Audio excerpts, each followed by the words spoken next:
کوئی ایسا طریقہ بتائیں کہ میں گناہ بھی کرتا رہوں اور اللہ کے عذاب سے بھی بچ جاؤں۔ جب قیامت کے دن فرشتے تجھے پکڑنے کے لیے آئے نا تو فرشتوں سے کہہ دینا خبردار مجھے ہاتھ نہ لگانا، ڈونٹ ٹچ می، مجھے ہاتھ نہ لگانا۔ ان سے کہنا کہ آپ کی جرت کیسے ہے کہ مجھے ہاتھ لگاؤ۔ ان سے لڑنا، لڑائی کرنا، جھگڑنا، ہاتھ نہ لگانے دینا۔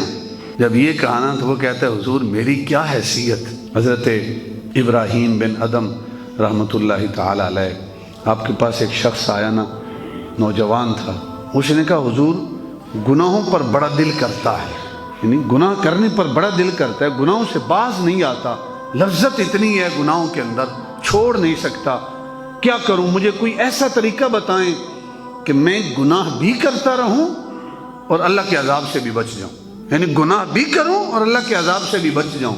اللہ کے نیک بندے دھتکارتے نہیں ہیں، دھکے دے کے نکالتے نہیں ہیں، ان کے سمجھانے کا انداز بھی بڑا محبت بھرا ہوتا ہے، یہ پیار کرتے ہیں، سینے سے لگاتے ہیں۔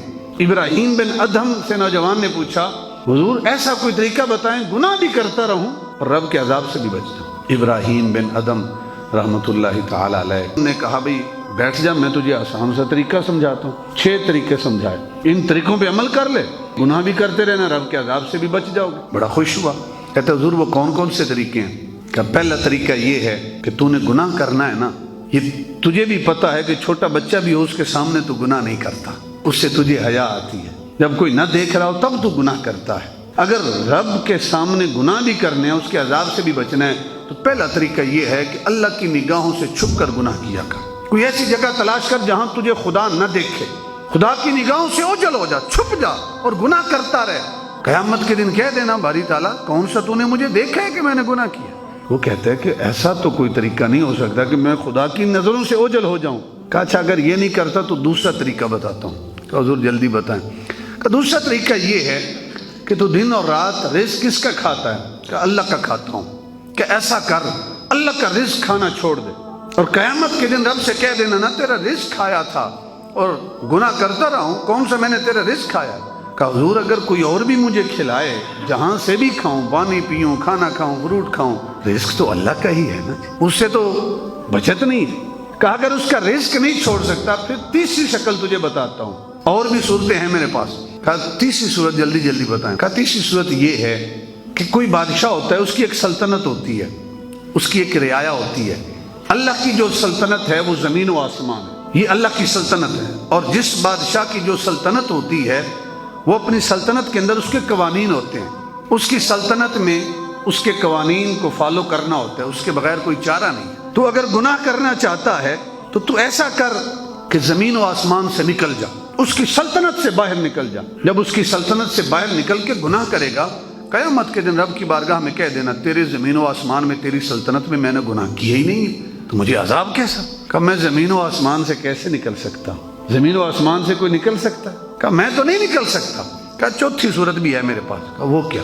کہا جب ملک الموت آئے نا تیرے پاس تیری روح کو قبض کرنے کے لیے، تو اسے کہہ دینا کہ ابھی میری تیاری نہیں ہے، مجھے چند لمحے مہلت دے، میں نے جو گناہ کیے ان پر توبہ کر لوں، استغفار کر لوں، میں وصیت کر جاؤں۔ تو توبہ استغفار کر لینا، اللہ تیرے گناہوں کو معاف کر دے گا۔ تو نوجوان کہتا ہے فَإِذَا جَاءَ أَجَلُهُمْ لَا يَسْتَأْخِرُونَ سَاعَةً وَلَا يَسْتَقْدِمُونَ۔ ابراہیم بن ادم کیسی بات کرتے ہیں، ملک الموت آتا ہے وہ تو ایک لمحے کی تقدیم و تاخیر نہیں کرتا، ایک لمحے نہ جلدی آتا ہے نہ تاخیر کے ساتھ آتا ہے، وقت معین ہے، جانا ہے اس وقت پہ۔ کہا اگر ملک الموت کو بھی نہیں روک سکتا تو پانچویں صورت یہ ہے کہ جب تیری روح کو قبض کر لیں، تیرے گھر والے تجھے اٹھا کے قبر میں دفن کر دیں، دفن کرنے کے بعد جب منکر نکیر آئے نا تو ان سے سوال کرنے کے لیے، تو ان سے کہنا خبردار میری اجازت کے بغیر قبر میں نہ آنا۔ جس طرح ہم نے گھروں کے باہر لکھا ہوتا ہے نا بغیر اجازت اندر آنا منع ہے، فرشتے کو کہہ دینا کہ بھئی اجازت نہیں ہے میری قبر میں آنے کی، کس نے تمہیں اجازت دی ہے کہ مجھ سے سوال کرو، من ربک ما دینک ما کنت تقول فی حق ھذا الرجل، کہنا کہ اجازت نہیں ہے۔ کہا میرا تو ان کے اوپر بس ہی نہیں چلے گا، میں ان کو کیسے روک سکتا ہوں؟ کہا اچھا اگر یہ بھی نہیں کر سکتے تو چھٹی صورت بھی میرے پاس ہے کہ تو گناہ بھی کرتا رہے اور رب کے عذاب سے بھی بچ جائے۔ کہا وہ کیا ہے؟ کہا وہ یہ ہے کہ قیامت کے دن جب تیرا نامہ اعمال تولا جائے گا نا، نیکیاں تھوڑی ہیں، گناہ زیادہ ہیں، رب کی بارگاہ سے حکم ہوگا فرشتوں کو خذوہ فغلوا ثم الجحیم صلوا ثم فی سلسلۃ ذرعها 70 ذراعا فاسلکوہ، کہ ایسا کرو اس کو پکڑو، اس کو جہنم کی آگ میں جھونک دو. ثم فی سلسلۃ ذرعها 70 ذراعا فاسلکوہ انہ کان لا یؤمن باللہ العظیم ولا یحض علی طعام المسکین. کہ اس کو پکڑو 70 گز زمین کے اندر اس کو جکڑو. یہ اللہ کی ذات پر ایمان نہیں لاتا تھا. ولا یحض علی طعام المسکین، مسکین کو کھانا کھلانے کی ترغیب نہیں کرتا تھا. جب قیامت کے دن فرشتے تجھے پکڑنے کے لیے آئے نا تو فرشتوں سے کہہ دینا خبردار مجھے ہاتھ نہ لگانا، ڈونٹ ٹچ می، مجھے ہاتھ نہ لگانا. ان سے کہنا کہ آپ کی جرت کیسے ہے کہ مجھے ہاتھ لگاؤ. ان سے لڑنا، لڑائی کرنا، جھگڑنا، ہاتھ نہ لگانے دینا. جب یہ کہا نا تو وہ کہتا ہے حضور میری کیا حیثیت کہ میں فرشتوں کو ایسا کہہ سکوں کہ مجھے ہاتھ نہ لگانا. جب یہ کہا نا تو ابراہیم بن ادھم نے کہا کہ ابھی وار کرنے کا موقع ہے، ابھی اس کو سمجھ آئے گی. کہا جب اس رب کے سامنے تیری حیثیت ہی کوئی نہیں ہے تو پھر اس کی نافرمانی کر کے خود کو جہنم کا ایندھن بناتا کیوں ہے؟ پھر چھوڑ اس کی نافرمانی کو. جب تیرے بس میں ہی نہیں ہے، نہ اس کی نگاہوں سے چھپ سکتا ہے، نہ اس کا رزق چھوڑ سکتا ہے، نہ اس کی سلطنت سے نکل سکتا ہے، نہ منکر نکیر کو روک سکتا ہے، نہ ملک الموت کو روک سکتا ہے، نہ قیامت کے دن فرشتے کو روک سکتا ہے. جب تو ہے ہی بے بس، حیثیت ہی کوئی نہیں ہے، تو پھر نافرمانی کرتا کیوں ہے؟